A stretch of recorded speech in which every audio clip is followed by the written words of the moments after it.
Hey there everyone, welcome back to my channel, or welcome if it's your first time here. I'm Fionuala. I live, work and garden in Northern California in Zone 9B, and today, if you've joined me, I'm going to talk all about gardening resolutions and what I believe your gardening resolutions for 2026 should be. First off though, before we dive into all of 2026, let's talk about 2025. Now I'm already day 2 of 2026, so I'm reviewing last year. I'm thinking about what was successful in my garden. What was successful in your garden? What grew beautifully? What didn't grow so well? What veggies did you grow that you absolutely have to grow again? What are you just not going to bother with? Think really hard about that. Think about your successes. Think about your failures. Not that there's ever really such a thing as a failure in gardening. They're just learning opportunities. And you don't know why that particular tomato didn't work for you this year. Maybe bugs got in. Maybe the weather wasn't right. Maybe the irrigation didn't work for a week. So pay attention. What did you love? What did you hate about 2025? Because that will really help with your 2026 resolutions. So first off, for me, and I honestly think for pretty much everybody, you should be thinking about sustainability for your first and most important 2026 gardening resolution. So let's talk a little bit about sustainability. Sustainable gardening is gardening with the intention of working with nature, not against it. It means using environmentally safe practices. It means working with the birds and the insects and the amphibians and the lizards and everybody else in your garden, and creating an ecosystem that's healthy and safe for everybody in it, including yourself, your kids, your pets, and all those little critters I just talked about. So having a resolution to make your garden more sustainable can mean an awful lot of things to different people. I already garden organically. I already don't spray or use herbicides, but there are definitely things I can do better. So if you're just starting out, committing to sustainability for 2026 can mean anything as simple as putting out a bird bath for the little birds that visit, or a little water source for butterflies or honeybees, or creating a compost pile for the first time. I mean, that is something that I am definitely committing to this year. I've created compost piles many times, but the maintaining of them, I am not so good at. Something always happens. I forget to keep it moist. I forget to turn it. The chickens get in, the pig gets in, stuff happens. But making your own compost is such a valuable thing. You are using garden clippings, green waste from your kitchen, clippings from your lawn if you have a lawn, and you're creating compost that you're going to use to nurture your garden beds going forward as soon as it's ready. So that is a really great way to start. You can get an earthworm bin. You can just commit to absolutely using 100% organic fertilizers in your garden, avoiding pesticides, avoiding herbicides, and just working with your garden as if it's the pristine, gorgeous environment that it is. And here's the thing. It's fun being creative. It's fun going out there and finding frogs or toads. Seeing the lizards run around and catching bugs gives me such a kick. You just have no idea. Watching birds nibble on the seeds from spent cosmos or the ornamental grasses that I've got, and knowing that it is all safe for them to eat this and nobody's going to get sick, because I just get so happy doing that. In my garden, of course, the veggies are grown organically, and we're all pretty good at that at this point. But just commit to your whole garden being sustainable, being organic. So that's my personal goal in my personal garden. Now, I have cottage gardens here, and we garden sustainably wherever possible, but I'm going to up the game here too. I am definitely going to do a little more for my pollinators, a little more for honeybees, hoping to get some bees here again this year.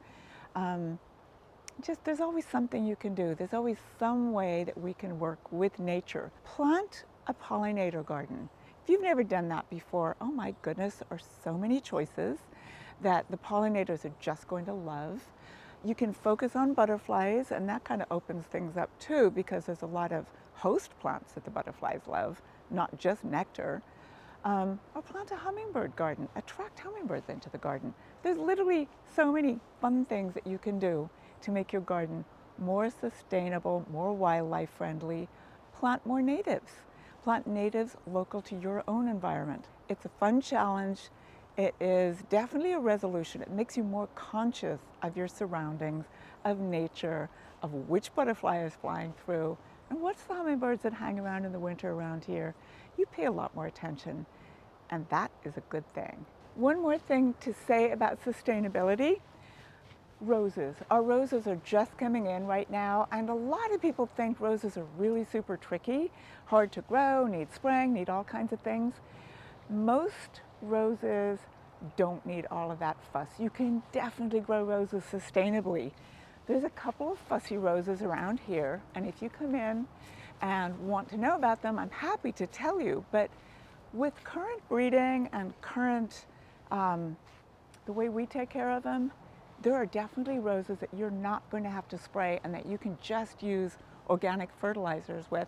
You're going to get fabulous blooms. I don't spray in my garden. I've got something like 92, 93 roses now. I don't spray. It's all organic for them. And yeah, some years, if they're particularly damp or wet, those roses can look a little funky, but they come right through. There's ways, there's means, you can do it. Next up, resolution number 2, how about some seasonal planning of your vegetable garden? We've all been there where we left the tomato plant in for too long, or the peppers, or whatever, and we should have been growing kale in there at that particular time. So how about really planning it out, looking at the calendar of the year ahead, planning out what you're going to plant and when you're going to plant it. Now, what I recommend is to start with what veggies do you actually truly like to eat. Absolutely pointless planting 6 zucchini plants if nobody really wants a zucchini, and if anybody's grown a zucchini or two, you know that one plant can produce scads and scads of them. Next thing you know, you're leaving them on your neighbor's doorsteps or sneaking them into work and denying responsibility for them. So start with, what veggies do you like to eat? What do you like to cook? What herbs do you like? Really start thinking about what is it you find yourself buying at the farmer's market or the grocery store, and start planning to grow them yourself. We here in Northern California, our gorgeous Zone 9B, we're so lucky. We can grow veggies all year long. Over there, I've got some pink celery, happy as can be right now, ready for harvesting.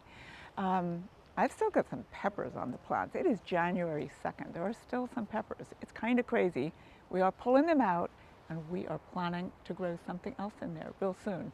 But plan it out properly. Be proactive with your vegetable gardening this year instead of reactive. You know, you leave something in for a little too long, then you've got some bare space, you're a month late planting your tomatoes. Plan it all out. It doesn't really warm up enough for tomatoes till the middle of April.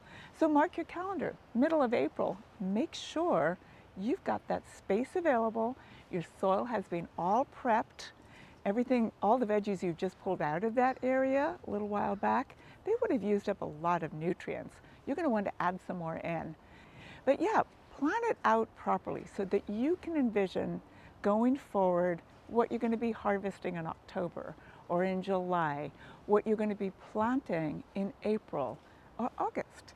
It is really great. And apart from anything else, like any resolution, you set a resolution, you're setting an intention to be more conscious of what you can do, more conscious of the weather, more conscious of what's successful in your garden, and it's just a great thing. Like any kind of resolution, you write this stuff down, you're more likely to do it, you're more likely to have success. You really want to do it intentionally, properly, and grow what you like to eat. No point growing a ton of something that you don't want and you forgot to plant your favorite tomato. So yeah, it's fun. You want to maximize your growing space, however big or small it is, whatever you've decided that's your veggie garden, you can maximize it by planning things out properly, growing things at the right time, paying attention to whether it's sunny or shady, and using every little bit of space that you have to be as productive as possible. And again, it is fun. You are so going to love it. Resolution number 3 should be all about learning and growing. Now, I've been gardening for a really, really long time, maybe close to 50 years, maybe even longer than that. I learn something new every single year. So why not make 2026 an actual commitment to learn rather than the accidental learning that we quite often do, which is also fun, by the way. So you can learn through books, you can learn on online courses, you can learn just by Googling, but why not maybe take a course at your local library or check out your master gardeners, or just wander through your garden with the intention of actually learning something from your garden. I highly recommend my daily walks. I love going on my daily walk. My day's not right unless I've done it. It's both meditative and a learning thing. I mean, quite often you see, well, there's a problem going on in the garden and that's what you've just learned. But other times you find this amazing mushroom or a new bird that you've never seen before, or the first swallowtail of the season, or a lizard that's just lost its tail. You learn something. You find out more about your actual garden, which is really quite incredible. This is a place that you live. This is your environment. And you can literally learn something new almost every single day if you go out there with the intention of paying enough attention that you find that new thing. But another really great way of learning something new, you find out a new plant that really catches your eye, such as this stunning camellia. Study up on camellias. Learn everything you can possibly learn about camellias, about their history, about what they like to grow here in Northern California or wherever it is that you live. We can grow camellias all over the world here, and every single zone has a different kind of environment or a different kind of exposure that it's going to want. Learn everything you can about a camellia. Or, I mean, currently I am learning about aloes. I have just gotten obsessed with aloes of all description. I cannot wait for the aloes to start blooming over at the Ruth Bancroft Garden in Walnut Creek in January or so. It's just like the highlight of my year going over there. And I learn about aloes, a new variety of aloes every year. I just love it. Or I discover a new plant and like study that up until I bore everybody around me with all the details. So yeah, there are so many gardening books. I have this tiny little lending library here at Cottage Gardens. If you ever want to borrow a book, come on in. They're very, very cool, from succulents to veggie gardening to some garden design books and what to do with the small garden, lots of different things. There's so much to learn with gardening. I mean, seriously, a whole lifetime is not enough to know everything. Take a little walk in a botanical garden. You'll be amazed at what you see. You'll learn about plants all over the world. So I do walk my garden every day, and maybe about 4 or 5 years ago, I came across the weirdest looking mushroom ever that I had never ever seen before. And I've lived at my property for 26 or 27 years, coming up on 28 years now. I had never seen this thing before. And I learned something new. It is Clethras ruber, a weird red mushroom-like thing that is a member of the stinkhorn family, and it literally looks like a red wiffle ball. Strangest looking thing ever. So that was a fun thing to learn, and I know where to look for it now, but there's just something really fun. This is a property you've been at forever, and you can find new things around every corner. And I get a kick out of it. I hope you do too. Let's talk about resolution number 4. I really have a fabulous community here at Cottage Gardens. I have wonderful staff. My customers are amazing. We share gardening stories all the time.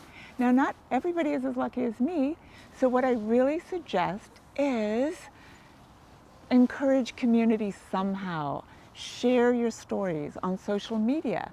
Share your stories with me on the comments. Let's get a conversation going.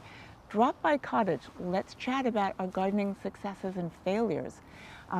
Again, no such thing as a failure, but you know, what maybe didn't work so well last year, What might we do better for next year? Join a community. Right now I'm in a little community of a bunch of happy hens who are still outside despite the weather being a little bit iffy. But yeah, resolution number 4 should all be about community. Join a community garden if you can. Take part in gardening workshops. Learn other people who might be sharing a similar gardening journey as you are. And you're going to learn and you're going to grow and you're going to have so much fun. There's something about, if you're all growing summer vegetables, for example, somebody's going to have a great tomato crop and maybe not so good with the peppers. You have a nice community going. You're able to share and swap and grow and learn and feel really good all at the same time.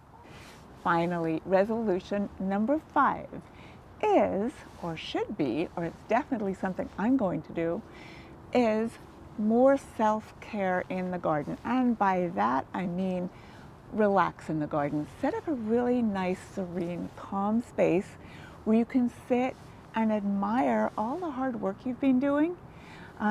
Admire the beauty, take in the birds, the butterflies, the honeybees, everybody that's there in your garden with you in the beautiful environment that you've created. And part of self-care for me is also growing herbs or plants that I can incorporate into my self-care routine. Now I love having a bath, so I created this thing. I got some eucalyptus leaves and some rosemary and some mint, and I gathered them all together in equal proportions. And I kind of made this natural, I want to call it a bath bomb, but it wasn't a bath bomb. It was more like a bath tea bag thing that I let in the water and soaked in for a couple of hours, and the fragrance was amazing. Now that recipe definitely needs some tweaking. I need to not have so many bits floating around in the bath, but growing more herbs and medicinal herbs and nice, fragrant, gorgeous things that I can use in bath salts or lotions or creations that is part of my self-care routine. That's one of my resolutions for 2026. So there you go. Self-care in the garden. Relax, create a space where you can sit and feel good and maybe look at the beautiful plants that you're growing for your bath time routine. So there you go. I hope you loved all these resolutions. Like I said, these are about resolutions that I'm making for myself. I think it's a great place for you to start, but let me know, what do you think? Any of these resonate with you? Do you have other resolutions that you'd like to share? Please drop a comment. I would love to hear about it. Yeah, more than anything, find me on Facebook, Instagram, drop me a comment, write me an email. Come visit at Cottage Gardens. That would make me so happy. You would absolutely love it. Even on a rainy day, it's a gorgeous place to be. In the meantime, till next time, thank you so much for watching and happy gardening.